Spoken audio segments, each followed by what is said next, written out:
29 жасанды жарық көздерінің қажеттілігі. Сен жарықтың күнделікті өмірде қажет екенін білесің. Жарық көздерін анықтайсың.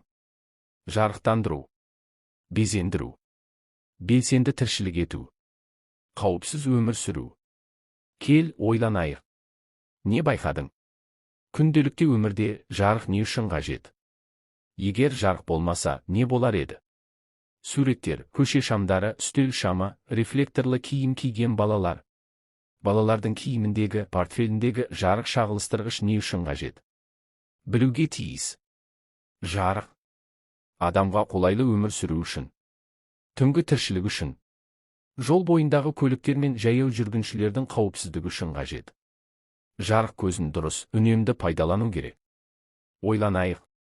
Өсімдіктер мен жануарларға жарық не үшін керек? Суреттер, гүлді шалғын мен таң шуағы, жайылымдағы малдар. Анықтайық.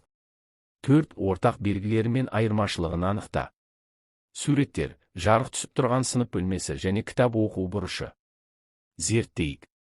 5 сынып бөлмесінде өзің отырған партаға түсетін жарық көздерін анықта. Терезенің жарығы қай жағынан түседі? Оң жағынан ба, әлде сол жағынан ба? Білуге тиіс. Жұмыс үстеліне жарық сол жақтан түсуі керек. Ал егер сол жақ болсаң, жарық оң жақтан түсуі тиіс. Тіршілік иелерінің барлығы күн көзінен жарықпен жылу алады.